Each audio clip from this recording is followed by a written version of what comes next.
distinguished genomic scientist in the world at this moment, Eric Green. His qualification is a BS University of Wisconsin Medicine, 81, MD PhD, Washington University, 87, and he is an MD PhD, is the director of the National Human Genome Research Institute at the US National Institute of Health. He is the third, he has succeeded Francis Collins. Before that, I think you had a whole career in this area. And NIH, he was the first person to get into the Human Genome Project at the very beginning and had been the founding director of the NIH Intramural Sequencing Center, I think from 97 to 2009. So it is the period in which I went to IJIB.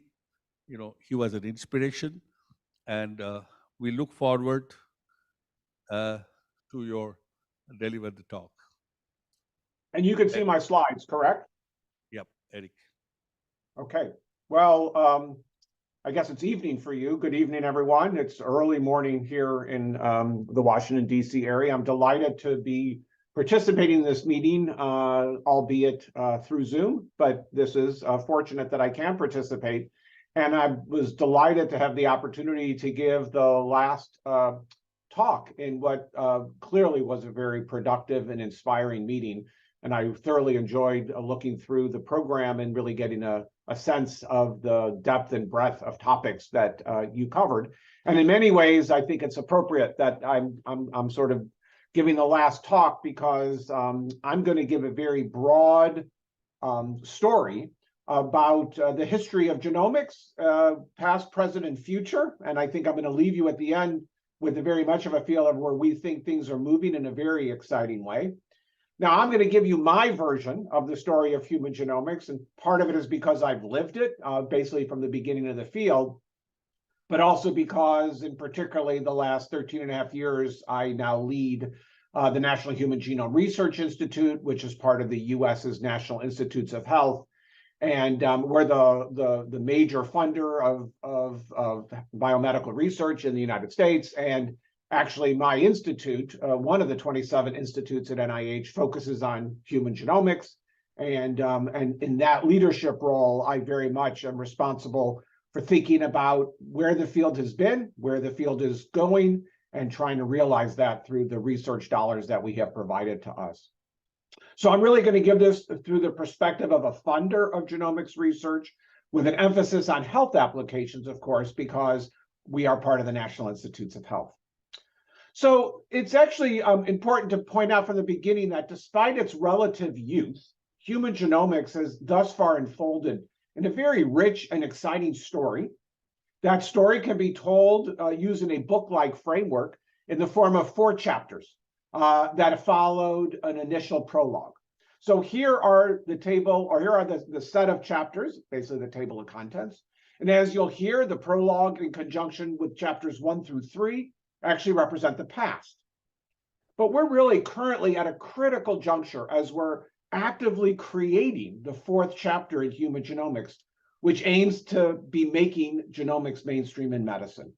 And so what I'm going to do now is really provide you with some explanatory excerpts from each of these chapters, albeit in a very brief, abbreviated way, because I have a lot of accomplishments to cover, so I'll stay at a very high level in describing it.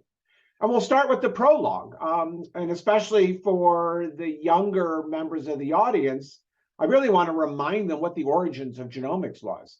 The science of DNA grew substantially throughout the last century. Particularly notable events included the discovery of DNA's double helical structure in the 1950s, and then the elucidation of the genetic code in the 1960s. But in many ways, the most relevant part of this prologue associated with the story of human genomics was the molecular biology revolution that took place in the 1970s and the 1980s. And the big question for the prologue was, can we develop the tools for comprehensively exploring genomes? Now, the molecular biology revolution was specifically associated with the development of some very important tools, examples of which include methods for cloning and manipulating DNA, that is recombinant DNA technologies, those for reading out DNA or sequencing DNA, And then eventually those for selectively amplifying DNA, represented on the right in the form of the polymerase chain reaction. Now, as these tools of molecular biology got better and better throughout the 1980s, the notion of actually performing studies that explored all the DNA of an organism, that is its genome, began to get serious consideration. And there was particular interest in comprehensively studying the human genome due to the compelling challenges arriving in human medical genetics that needed a better understanding of the structure and the function of the human genome. But we also needed more powerful approaches for actually studying human DNA. Well, in short, the advances in the tools of molecular biology and the growing excitement about approaches for comprehensively studying the DNA of an organism led to the coining of the word genomics and the naming of the new field of genomics in 1987. In fact, you may not realize that, but you will not find the word genomics in the medical or scientific literature prior to this lead editorial in a new journal called Genomics that was established in 1987, in which the editors wrote this lead editorial that talked about this newly developing discipline of genome mapping and sequencing, for which they adopted the term genomics. Now, as you heard in the introduction, I actually graduated with my medical degree and my PhD, an MD and a PhD, in 1987, which means now in the entire time I was in medical school or graduate school, I never once heard the word genomics because the word didn't exist. And now, of course, it's 36 years later, and wow, a lot has happened in this field of genomics. But it was not an accident that the word genomics was coined and that the field of genomics was established in the late 1980s, because the late 1980s was associated with the early planning of a major effort to map and sequence the human genome for the very first time. And that effort would eventually become known as the Human Genome Project, which really reflects chapter 1 in the story of human genomics, which covered the years from about 1990 to about 2003. Now, the big question for chapter 1 in the Human Genome Project was, can we map and sequence the human genome? And I should pause here and make an important point.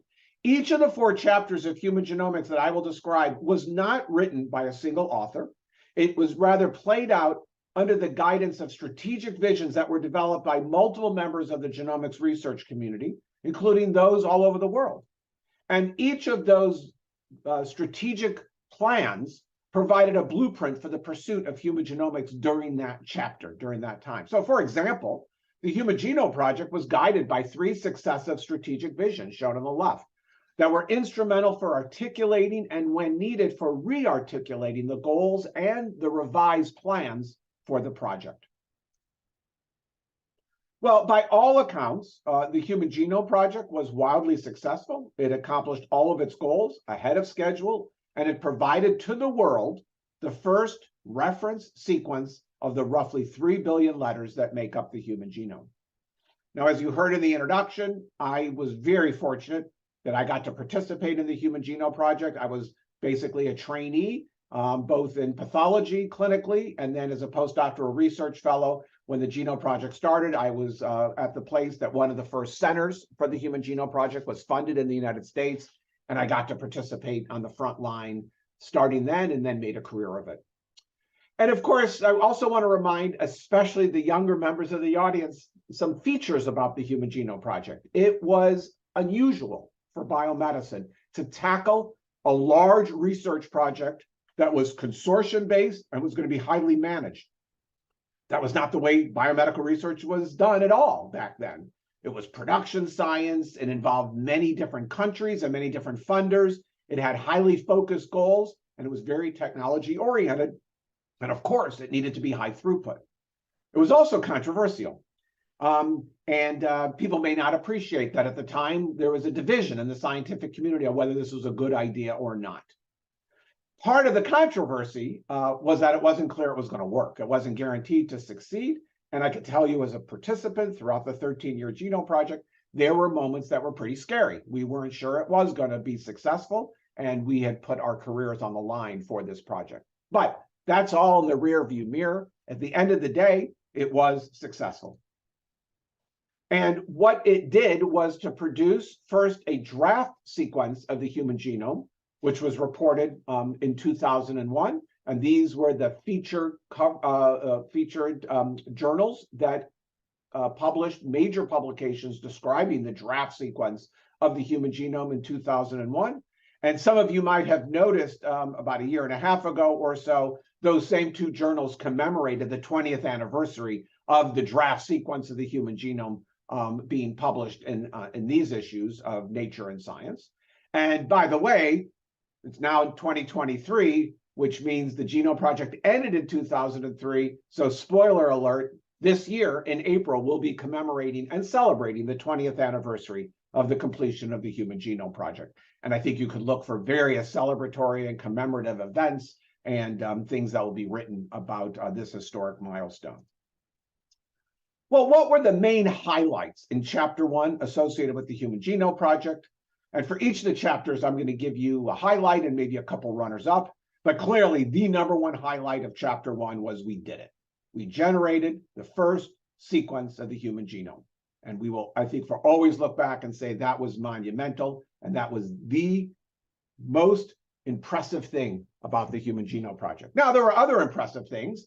We started to share data more generously, and the ethos of data sharing seeped into the genomics community, and I think more broadly now is seeping into the biomedical research community. And I think there was also an early integration of consideration of bioethical issues associated with genomics. You'll sometimes hear them referred to as ethical, legal, and social implications of genomics, and that's where the abbreviation ELSI comes in. If you ever heard ELSI, think bioethics. And from the very beginning of the Genome Project, ELSI was prominently featured. And because of that, that has carried through to the present time, where we embed bioethics research in all the major human genomics research projects that we fund. Well, the completion of the Human Genome Project marked the end of one chapter and the immediate beginning of another. And Chapter 2 saw the field grow well beyond the focus goals of the Human Genome Project, bringing with it a major expansion and maturation of genomics. Now, the big question for Chapter 2 was, can we use genomics to advance knowledge about health and disease? And with the completion of the Human Genome Project, the various funders of genomics research went in different directions to pursue their different missions. But our institute recognized the importance of having a well-crafted vision for supporting human genomics research, especially that related to human health. And so as such, our institute conducted a multi-year strategic planning process that produced, literally on the day the Human Genome Project ended, a strategic vision that outlined the immediate future for human genomics following the Human Genome Project. And this illustrative, iconic graphic from that strategic vision is shown on the right, which depicted how human genomics would now be built upon the foundation created by the Human Genome Project. Well, this 2003 strategic vision then guided human genomics until 2011. And the key aspect of the pivot from the Human Genome Project in 2003 to this new view of where we needed to go in genomics was really an important one, because it was basically going back to one of the fundamental arguments for the Human Genome Project. And that was, would it be possible to use information about individual patients' genomes as part of their medical care? So much about what I learned in medical school and what everybody is taught in medical school is based on the average patient. But of course, no patient is average. Each patient is unique. And part of their uniqueness is related to the slight differences they have in their genomes. Could we harness information about that unique aspects of each patient's genome in order to better tailor their medical care? And so that was always the promise of the Human Genome Project, was to bring genomics eventually into medicine. And so we shouldn't be surprised that literally when the Human Genome Project ended, the notion of juxtaposing the words genomic and medicine together to create this phrase of genomic medicine shouldn't be surprising. And indeed it wasn't. We saw it in the popular press, we saw it in the scientific press. The truth is, in 2003, when the Genome Project ended, we could have said the word genomic or the phrase genomic medicine, but we didn't really know what it meant. it was a very vague concept, and it seemed to be way out there. Like didn't really know how we were going to get individual information about patients' genomes and their uniqueness. We could envision that genomic medicine would eventually become an emerging medical discipline that would involve getting such information about a patient's genome and using that for clinical care. But we clearly needed to think more carefully about what that was actually going to be looking like in reality. Now, you will also hear me only refer to the phrase genomic medicine. I tend to stay very narrowly focused on genomic information, but you should appreciate that there are related, but I think not identical terms that are also used here: personalized medicine, individualized medicine, precision medicine. Those are all related terms. I think of genomic medicine as a subset of those. It's only related to the unique aspects of their genome, whereas these other phrases, I think, broaden out even beyond genomics to make personalized or individualized or more precise medical approaches to clinical care. Now, we had a definitional idea of what this would be, but how are we going to do this? This is going to be another journey. It's a journey we're still in the middle of. We first had a journey to get us to the first sequence of the human genome. Now, the next journey was to see us realize genomic medicine. That journey began when the Human Genome Project ended. That was really the starting line for the second journey. And the journey was going to somehow be in the future when we started to realize genomic medicine in a meaningful way. And just like the journey of the Human Genome Project, we knew it was going to require multiple steps. And we couldn't even define what all those steps were going to be. We'd have to figure it out as we went along. But as with the Human Genome Project, you do one step at a time. When you complete it, you check it off your list, and you check the next one off your list, and the next one, and the next one. And also, like the Human Genome Project, you weren't going to do this with one person or one funder or one country or one discipline. And you were also not going to do it quick. This wasn't a sprint. This was more of a marathon where you were going to have many, many people from many, many different disciplines and many different countries contributing, all running shoulder to shoulder with what inevitably is going to be multiple decades to fully see genomic medicine realized. So to get started, basically 20 years ago, we just had to figure out what was the first step and maybe the second step and the third step.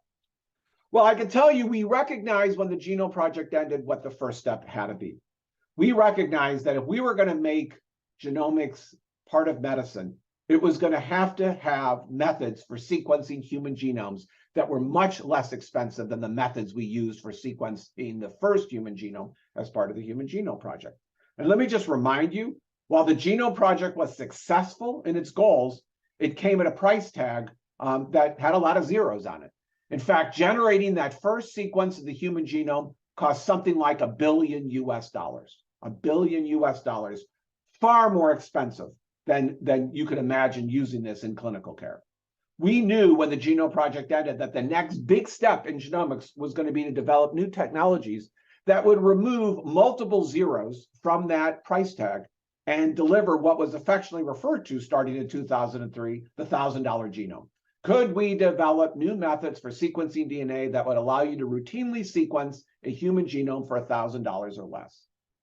Those eventually became known as sort of next generation DNA sequencing technologies. And we appreciated that we were going to have to replace the factories, such as shown here, that were used in the Human Genome Project to sequence that first human genome. And rather, we were going to need to develop some very fancy new nano, micro, whatever, some very new set of technologies that were going to look very different because they needed to be something like 6 orders of magnitude cheaper than what the factory-like methods that were used during the Human Genome Project. Well, like a lot of things in my talk, I get to say the rest is history because we did it. We successfully have generated over the last 20 years all new technologies. In fact, multiple different technologies for sequencing DNA. And we've seen the cost of sequencing go down precipitously. And now you can routinely generate a human genome sequence in less than $1,000. And some people believe it may get down to less than $100 in the coming years. And this has set up some remarkable circumstances because once it is that cheap to generate a human genome sequence, it means you can do a lot of very interesting science and ask a lot of questions. Among the questions that we needed to ask, of course, was how do we differ? How do people's genomes differ? And in order to figure that out, we needed to basically sequence a lot of people's genomes and compare them to one another. So we all know that people vary considerably at the single nucleotide level, sometimes referred to as single nucleotide variants or single nucleotide polymorphisms. But in fact, each of us carry between 3 and 5 million such single nucleotide differences in our genome. But we also have come to learn, based on now sequencing over 1 million people's genomes and comparing them, that we're much more complicated than that. That besides single nucleotide variants, we also have insertion and deletions, and we're getting catalogs of those. And we also have much larger structural variants that affect large chunks of the genome and move them into different places and so on and so forth. We are developing a richer and richer catalog of genomic variants that occur not only in the human population, but in discrete subpopulations around the world. And that's giving us invaluable information about human genomic variation, including a general understanding that by and large, people differ across their diploid genome, about 6 billion letters total, because we have 3 billion we got from mom, 3 billion we got from dad. Each of us contain about a 0.4% difference, or about 26 million nucleotides are affected by one or more of these classes of variants. And so if you look to the person sitting to the left or to your right, you're about 99.6% identical to that person, but you're also 0.4% different. And those differences are what some of them are not relevant in biology or medicine, but some of them are very relevant to why you are different in your characteristics, your traits, and your health risks. And of course, in order to understand how variation might influence your biological processes, we need to understand how the human genome actually functions. And here, of course, a lot has happened in the last 20 years. We've been interpreting the human genome. And in fact, many of you think of the human genome through the lens of a browser like this, where you go in on the internet and have available to you this Google map-like representation of the human genome that shows you where are the genes and where are the regulatory elements and where are the segments of DNA that get made into RNA and where are the transcription factor binding sites and so on and so forth. We are getting a richer and richer view of the human genome, but the truth of the matter is, keep in mind that whatever you think we know now, there's far more that we don't know. And this will be a rich area of genomics going forward that hopefully many of you will be able to contribute to as well. And I would just point out as a bottom line, our current knowledge of the functional nuances of the genome really just represent the tip of the iceberg of what will be known. And hopefully many of you will be contributing to this richer and richer layering of information about the human genome function as you embark on your research careers. So what were some of the main highlights of Chapter 2 associated with the expansion and maturation of genomics? Well, without question, the top highlight, these new technologies for sequencing DNA. We did it, a remarkable reduction on the cost of DNA sequencing. And with that, we were able to develop an emerging catalog of richer and richer information about genomic variants in the human population. And with that, we've been able to adapt those methods to help us identify all the functional elements in the human genome, something we'll be doing for decades to come, but that we've made a lot of progress in the first 20 years of having the sequence in front of us. Well, by around 2010, progress in human genomics was really quite impressive, so much so that it became time to more aggressively pursue the application of genomics to medicine. And Chapter 3, which I'm going to tell you about now, was very much about beginning to explore clinical applications of genomics tools and resources, putting the field en route to genomic medicine implementation. And the big question for Chapter 3 was, can we demonstrate the effective uses of genomics in medicine? Can we take that blurry notion of genomic medicine and make it real and actually start to implement it in the clinic? And as we had done previously, it was time to do some strategic planning and to publish our ideas after engaging the scientific community for a couple of years. And so in 2011, we did exactly that. And we, in fact, embraced the idea of genomic medicine directly in the title of our 2011 strategic vision, and shown in this iconic figure from that strategic vision. We predicted how the genomic medicine we implemented on the time scale it would likely be implemented, expecting a very exciting decade from 2011 until 2020. And really, one of the key aspects of the last decade that I think really helped push the field forward was developing this better and better understanding of the relationship between variation and function. And as I just alluded to, most genomic variants really don't have any biological consequences, but some of them do, a subset. And of course, those subset of genomic variants do impact our traits and our phenotypes. And of course, we're most interested in human disease traits as clinicians. But the big question we had to answer was, well, which of the variants is biologically relevant and how does it affect biology? And so in order to appreciate what has happened in understanding the genomic basis of disease, I just want to remind you of a general framework that is typically used, that all human diseases have a genomic influence, but it really does vary what it looks like depending upon whether it's a rare disease or a common disease. So rare diseases like sickle cell anemia and Huntington's disease and cystic fibrosis, they're rare in the population, but they're more simple genetically because they usually involve just one gene. They're monogenic. Here we've made great progress because of all the tools of genomics. And I often like to point out that when the Genome Project began in 1990, there were 61 rare diseases that we knew what gene was mutated in the human genome. One of those was sickle cell anemia, but it was only 61 diseases that we knew what caused it. Now we're up to nearly 6,000 rare diseases. We know what the cause of the mutations are, which genes are affected, and so forth. Substantial progress brought about because of these advances in genomics.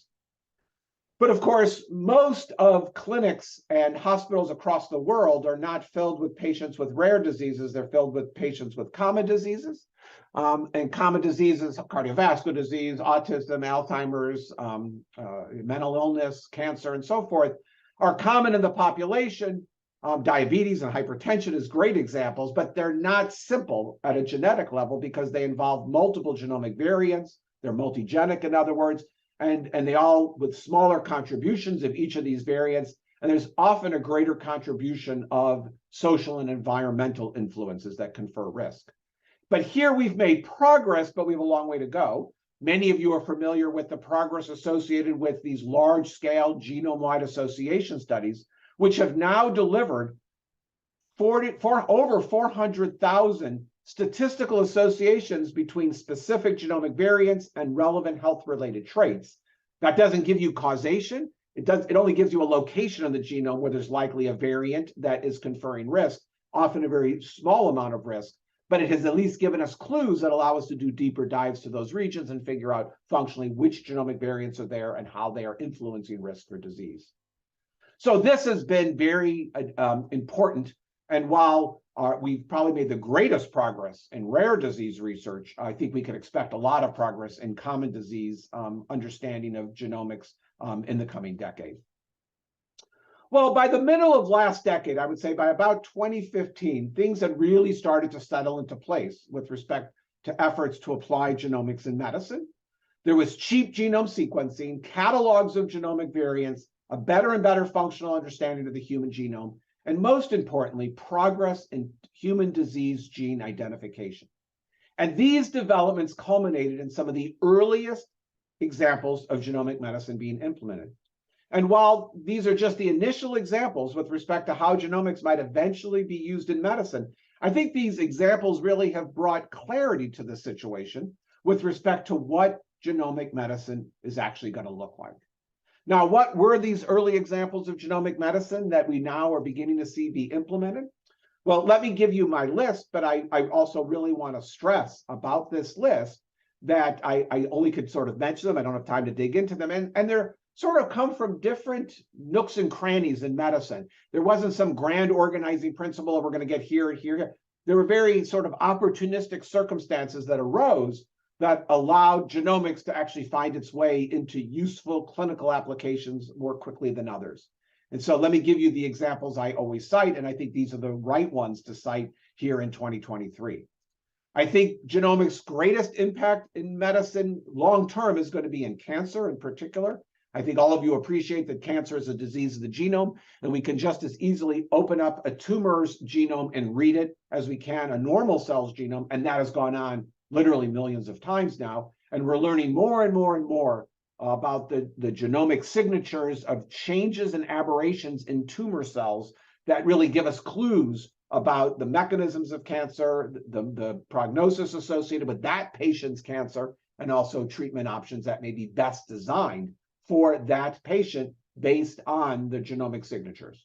So I think cancer genomics is going to absolutely lead the way in clinical applications of genomics. But we've also seen substantial advances in rare disease diagnostics. Nowadays, when a patient comes in, either with a suspected genetic disease or with an undiagnosed condition, we just see about estimated about 50,000 times a year around the world. Now their genomes just get sequenced as part of clinical care. And we're getting better and better at figuring out what the cause is of that disease, upwards of 50% or more of being able to just figure it out from the sequence. And that's just been game-changing for literally tens of thousands of patients. And so this is now mainstream, using genome sequencing for rare genetic disease diagnostics. Probably the number one most common genomic test worldwide is non-invasive prenatal genomic testing, where you can, through a simple blood draw, detect a small amount of fetal DNA that naturally floats around in the maternal bloodstream and use that for assessing aneuploidy in the way we previously did it using invasive methods like amniocentesis or chorionic villus sampling. In fact, it is estimated that between 5 and 7 million pregnant women will get their prenatal, non-invasive prenatal genetic testing done this year. 5 to 7 million pregnant individuals. That's a pretty remarkable number. It's probably the number one genomic test worldwide today, and it's definitely mainstream in many countries. Pharmacogenomics, it's finding its way into reality. It's basically pharmacology and genomics. Why do people respond differently to medications? The answer is because in many cases, there are genomic variants in drug metabolism pathways that influence whether you are a good responder or a bad responder to a medication. And the idea is, as we learn about those variants that influence those pathways, can we use that information before making a decision about which hypertensive medication to give somebody or which asthma medication? Because we always have options, or many times have multiple to choose from, and we just randomly pick and choose. But could we be smarter in that selection? Could we be more tailored in our selection of the best medication on the list for that individual patient? So these are all absolutely happening, and I think every one of these categories will grow in the coming years. There's a lot of excitement about genomic risk predictions for more common diseases. Sometimes these are referred to as polygenic risk scores, where we basically survey individuals' variants and make predictions about whether they're going to be at high risk or low risk for getting diabetes or having an early cardiac event or having other conditions. I don't think I would put these on the list without a question mark next to them. I don't think these are all mainstream. I don't think they're all being implemented. I think they may be the next thing that will hit this list, but we are doing a lot of research on polygenic risk scores here in the United States, and I suspect we'll see this elsewhere.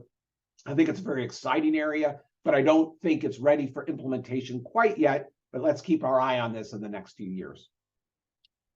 So what were the highlights associated with Chapter 3 in the field's journey en route to genomic medicine? Well, I think it's the last slide I just showed you. Here we are 20 years after having the first glimpse of the sequence of the human genome, and we are now seeing examples of genomic medicine emerging. It is not hypothetical, it is real, it is early days, but at least it's real. I think that has come about because of major progress in unraveling the genomic basis of rare diseases, but also a framework for studying genomic base of common diseases, which lends lots of excitement for what's going to happen in genomic medicine. So that takes us to the present time. I think we should just pause for a minute, take stock, think about the past, think about the present, and celebrate. Because I think it's worthy of celebration when you consider what's happened in just 36 years since the field of genomics got named. You know, here it is. We sequenced the human genome for the first time. We reduced the cost of sequencing a human genome by more than 1 million-fold. We use those methods to now sequence millions of human genomes. With that came information that greatly advanced our understanding about how the human genome actually works. And we put all of that together to greatly advance and unravel the genomic basis of human disease, giving us the opportunity to finally begin to see genomic medicine examples emerge. And I think that is truly spectacular. And it's happened far faster than I ever could have anticipated. But this celebratory list, therefore, also gave us inspiration for appreciating the fact that as we entered this new decade of the 2020s, it was really time to really think about what was going to be next, what we were going to see happen in the coming decade.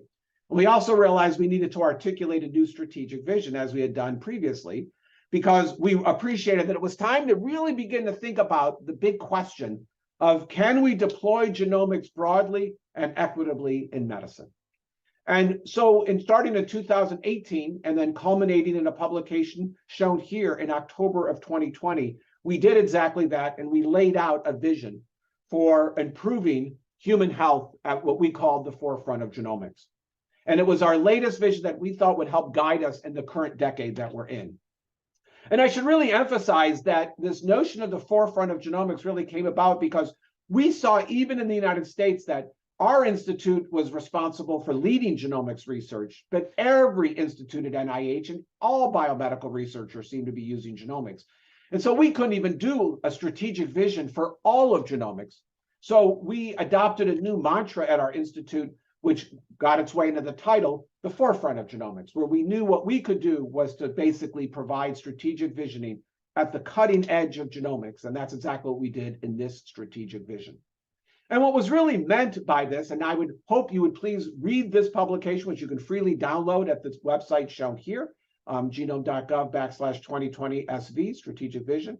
And I'm not going to go through it other than to tell you the four major categories that came into our strategic vision, because we heard lots of different things of what it meant to be at the forefront of genomics, and that's what we described in the document.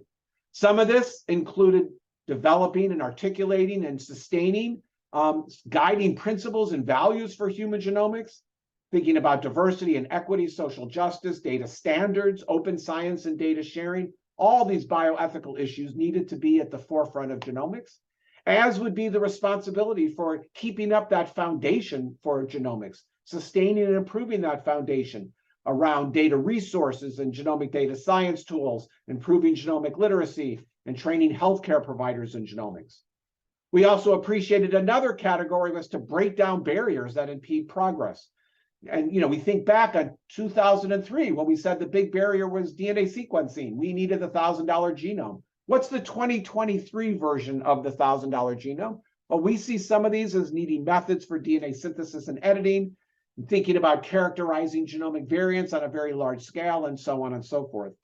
And then the fourth category in our strategic vision was big, important projects that we are very good at organizing and that are very important. Some of these relate to getting comprehensive views of all the human genes and all the regulatory elements and how they all work together, and also thinking about the challenges of understanding the genomic architecture of more complex genetic diseases and traits.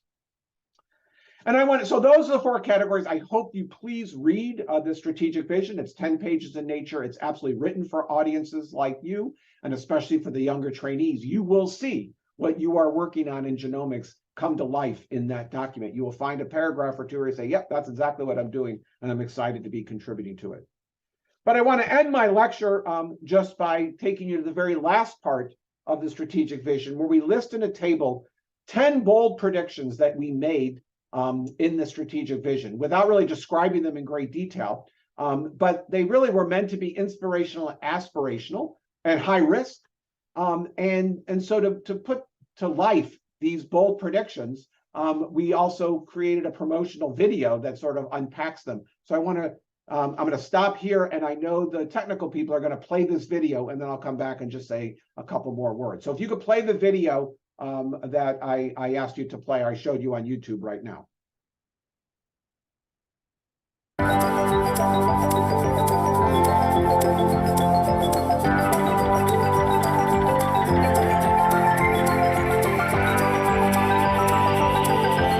Genomics, which is the study of all DNA in an organism called the genome, is changing the way we practice medicine, how we manage and treat some previously incurable diseases, and our relationship with society at large. Since the 1950s, double helix and DNA have become household words, standing in for the historic discovery of the four chemicals that give us life: commonly abbreviated as A, C, G, and T. Genomics is at an age of innovation and invention like no other, all thanks to how strings of those 4 letters encode the information for creating and operating something as complicated as a human body. Springing forward from the success of the Human Genome Project, a massive reduction in the cost of sequencing a human genome, and the dawn of the CRISPR gene editing era, genomics is leading into an even more audacious future. A future that will define our collective lives for decades to come. But what could this future look like? Here is a summary of 10 bold and fantastical predictions made by experts at the National Human Genome Research Institute and the genomics community for the next decade of human genomics. While most are unlikely to be fully attained by 2030, achieving even one or more of these by that time would have lasting impact for science, medicine, and society. Prediction 1. Sequencing and analyzing a complete human genome will become commonplace for any research laboratory. Prediction 2. The role of every gene in the human genome will be known. Prediction 3. Environmental influences on our genome will be routinely used for making predictions about health and disease. Prediction 4. Genomics will no longer use social constructs such as race in human research studies. Prediction 5. Student projects involving the study of millions of people's genome sequences will be regularly featured at school science fairs. Prediction 6. Genomic testing will become commonplace in medicine, just like a standard blood test is used now. Prediction 7. It will be readily known if a given letter difference in a person's DNA is clinically important. Prediction 8. A person's complete genome sequence will be available on their smartphone in a user-friendly form. Prediction 9. Advances from human genomics will benefit all of society and not just a few. Prediction 10. Genomic discoveries and technologies will help cure more genetic diseases than ever before. How do we get there? The National Human Genome Research Institute is committed to leading research to make such predictions a reality. Learn more about the Institute's 2020 strategic vision for the future of human genomics by visiting genome.gov/2020SV. Dive deeply into a field that continues to transform medicine and will hopefully continue to bring curiosity, purpose, and compassion for people everywhere.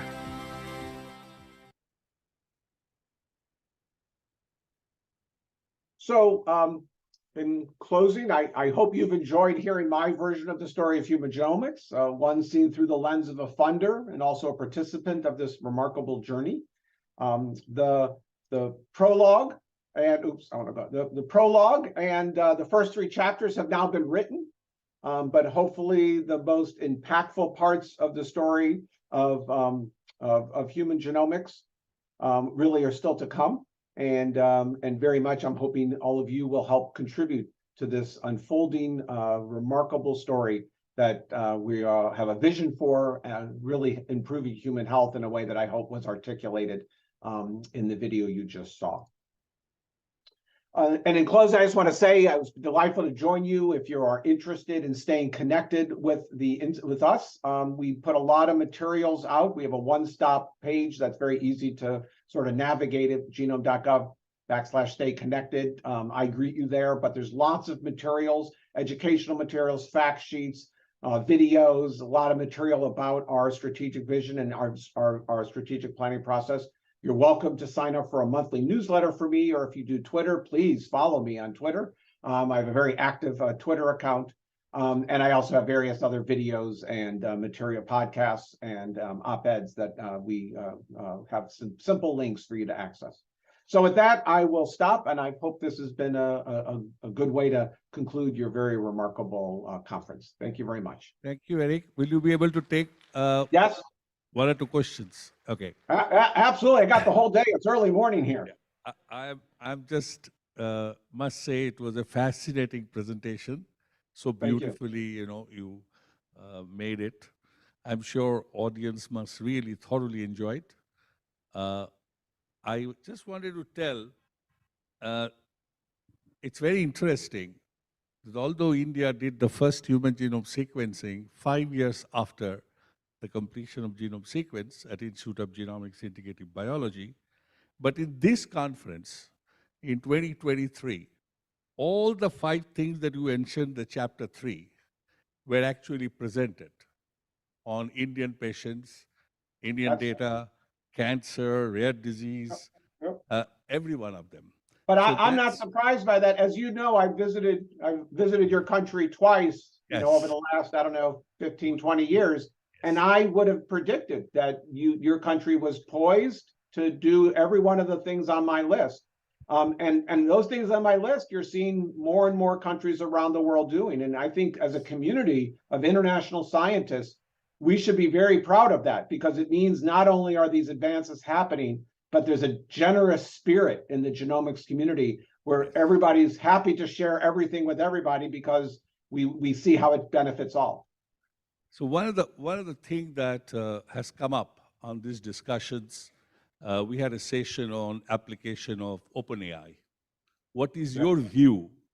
How you think every gene function, one of those 10 objectives, how much you think that OpenAI will actually help? So it is a great question, and one that I absolutely can tell you, not only our institute, but the NIH is investing significant research dollars to study that exact potential. There's even a brand new program at the NIH. It's called Bridge to AI. There's a longer name, but it basically is trying to see in very discrete areas of biomedical research, can we get the best of the AI scientists to see if they can help? And the reason, and it's multiple parts of NIH, and we're participating because we wanted to make sure there were some significant genomic data sets that were included for that exact reason. And so, in fact, it's exactly what you're saying. It is a very exciting potential, and we absolutely believe we need to really investigate this in a serious way to see if, you gave an example of AI for understanding how the human genome works. I would put immediately the other area we think is going to be very exciting is multi-omics. I mean, that to really understand a lot of things about physiology and certainly pathophysiology in a clinical setting would be not only taking genomic data, but taking genomic data coupled with other data types in a multi-omic fashion. And, it's just mind-boggling how you could analyze all that. The human brain can't imagine how to analyze, but AI probably could bring some power to those analyses. The reason is, the data, more we get data, more complexities. That's what we are seeing. Exactly. And it is becoming incomprehensible. And one of the things that we also discussed, how we will connect traditional knowledge-based treatment along with modern, so that reduce the cost of modern medicine. Yes. So that was one more discussion we had, looking at the cancer biology with the data so much we have, and is it possible to create, Francis Collins make tuberculosis open source and gave everything NIH gave. Is it a great initiative possible to look at entire annotation, maybe 10 million papers of cancer, put them into pathways, and eventually look at how can we reduce the cost of the treatment? You think NIH will have some vision title 11 out of the 2030? So, it's interesting. Cancer is an interesting example because cancer, I don't know if you know this or not, maybe you do, the National Cancer Institute in the United States, they're like 10 times bigger than us as an institute. We don't even do much cancer genomics anymore at our institute because the Cancer Institute has completely embraced it, as they should. It's one of these examples where we completely handed them the baton because it's just so fundamental to what they're doing. Some big initiatives are coming out in cancer. The current president of the United States is very interested in cancer, and you may have heard the cancer moonshot is sort of one of the things he's very passionate about. And so I would keep your eye on what the National Cancer Institute is doing in terms of new initiatives, because I think some of them will align with the kind of vision you just articulated. Thank you. Is there any question? Yes. Some student has question. Go ahead. Right. So, hello, Dr. Eric Green. I am Nandini from Vijayawada. So I would like to just ask a quick question. So as you have told already that we can cure every disorder, not every disorder, but a particular disorder using genomic medicine and all. So coming to psychologically, so can we actually predict a depression onset using human genome analysis? And depression was the question? Depression. Yes, Depression. yes, sir, yeah. You need the brain map. Yeah, no, I think that's a very insightful question. And of course, we could say, can we predict depression? Question mark. Schizophrenia? Question mark. Diabetes? Question mark. You know, right on down the line. Hypertension? Question mark. Sudden cardiac death? Question mark.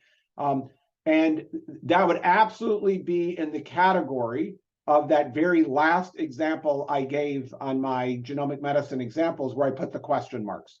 Because depression, as I'm sure you appreciate, just like those other disorders, it's not a single disease. It's inevitable. It's certainly not a single gene, and we know it's going to be multiple genes with other risks.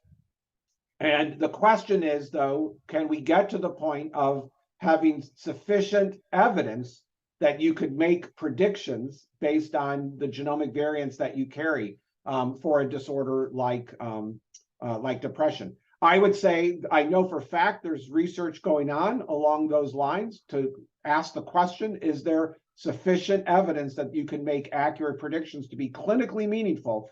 But I don't think we could say we can do that yet. But I think this is one of the big questions for this decade. Thank you. There is one question from Dr. Raja. Dr. Green, thank you for the excellent presentation. I worked on the technology development of Human Genome Project at Weizmann Institute and Argonne National Lab. And then when the plug was pulled for the technology development, many companies started. Now that you have told about genomic medicine, what percentage of diseases are gene controlled and what percentage would be non-gene environmental control? Is there an answer here for that? Thank you. Yeah, no. Dr. Raja is one of the organizer and also the first genomic service company in India 23 years back he founded. So it's very nice to meet you, albeit remotely. What a great question. And I think there's been so many surprises along the way in the last 36 years of genomics. And I think that the one surprise I'll immediately tell you was when the Genome Project was going along, not everybody, many people thought the human genome was going to be just filled with tens of thousands of genes, that some predictions were 80 to 100,000 genes. Yes. And then we were shocked when we actually figured out we only have about 20,000 genes. I think a similar surprise came that when some of those earliest GWASs came out, and it's continued to the present time, the high fraction of statistical associations, these hits as they call them, not falling in genes, but falling outside of genes, suggesting that many variants that are conferring risk for more common diseases, which gets to the heart of your question, are falling probably in regulatory elements or regulatory sequences, not in the genes themselves. So that's also very surprising. It's very humbling because those are harder to interpret. So I can't give an answer to you in terms of a number, because you said, when you look at all the diseases, and I think we're going to, you think about all the common diseases in particular, it's going to be a mixture of some are going to be directly influencing coding regions, and some are going to be directly affecting regulatory elements that are influencing the function of genes. And we got to roll up our sleeves and figure this out. I'm sure it's going to be a mixture. I don't think it's going to even be a 90-10. I think it's going to be a more even mixture when it comes to common diseases. But it's straightforward. It's more straightforward to understand when a variant disrupts coding sequence of a gene, and it's far from obvious when you have a variant sitting out in non-coding regions, whether it's biologically important, if it is how it is, that it influences a regulatory element or something like that. So this is a great challenge. Eric, we have two more questions. That's all. Okay. One. Hello, Dr. Eric. I'm Dr. Pradeep. Louder. Actually, I'm Dr. Pradeep, molecular microbiologist, and my question is same as well, Professor Brahmachari asked you, that as we are going in the era of artificial intelligence as well as a faster genomic sequencing, how far we are from editing our genome as a means what is your future take about the our genomic editing for our babies? It's okay, understand. Our babies are. So the question is, so you asked, again, another insightful question. I mostly talked about reading DNA and using information about reading DNA to imagine clinical applications. And of course, your question is about genome editing. The idea is, can we go in and edit DNA in a fashion that could become a therapy?